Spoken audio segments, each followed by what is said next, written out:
ہمارے چینل تبلیغ T V کو ضرور سبسکرائب کریں اور نئی اپڈیٹس کے لیے گھنٹی کے بٹن کو ضرور دبائیں۔ ختم کر دیتے ہیں دل کا سکون۔ امام مالک کو مدینے میں سب سے زیادہ فالو کیا جاتا تھا، اور ایک حدیث میں ان کی طرف اشارہ ہے کہ مدینہ کے وہ عالم ہیں جن کے پاس لوگ دور دور سے سوال یہ ہے کہ آج کے دور میں امام مالک کا فقہ کم کیوں ہے؟ امام مالک کا فقہ کم کیوں ہے؟ اس کے بہت سارے اسباب ہیں۔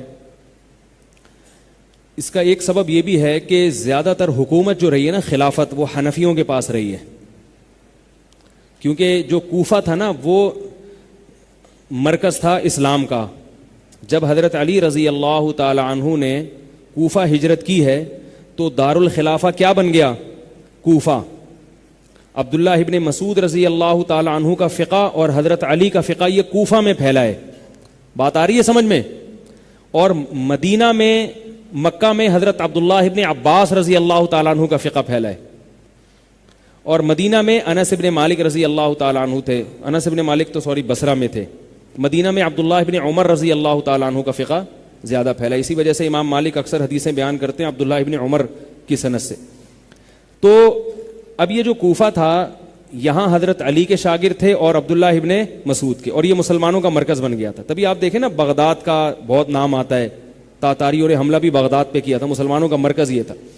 تو ظاہر ہے جو مرکز ہوتا ہے تو وہ پھر علم کا مرکز بنا، تو فقہ حنفی جو پروان چڑھا ہے وہ کوفہ میں چڑھا ہے، تو اس لیے وہیں سے پھر مسلمانوں کی خلافتیں دنیا میں پھیلیں۔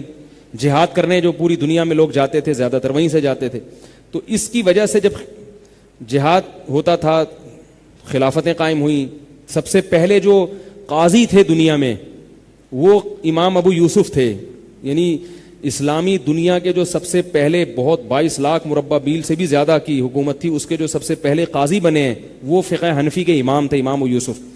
تو یہ وہ ساری چیزیں تھیں جن کی وجہ سے فقہ حنفی دنیا میں سب سے زیادہ پھیلا۔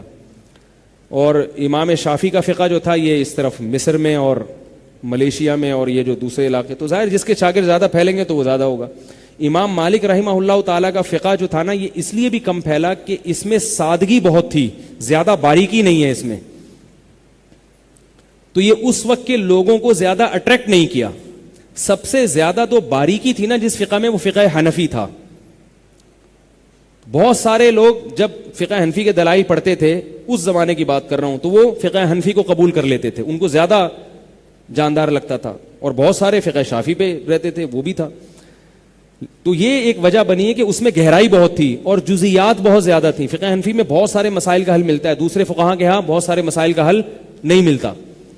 اور جو فقہ مالکی تھا نا، یہ سادہ بہت تھا، بہت سادہ فقہ تھا۔ ان کی ترتیب بھی اتنی اچھی نہیں تھی کہ وہ ایک باقاعدہ ترتیب۔ یہی وجہ ہے علامہ ابن خلدون رحمہ اللہ نے لکھا ہے کہ فقہ مالکی دیسی علاقوں میں زیادہ پھیلا ہے، یعنی گاؤں دیہاتوں میں، کیونکہ وہ سادہ لوگ تھے، وہ زیادہ باریکیوں میں نہیں جاتے تھے وہ، تو اس لیے وہ سادہ علاقوں میں زیادہ پھیلا ہے۔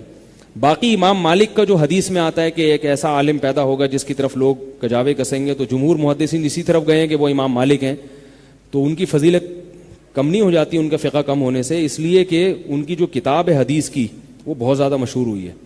اور ہمارے علماء سے ہم نے سنا ہے کہ فقہاء میں امام ابو حنیفہ کا سب سے پہلا مقام ہے، اس کے بعد بقیہ 2 اماموں پر امام مالک کو ترجیح ہے۔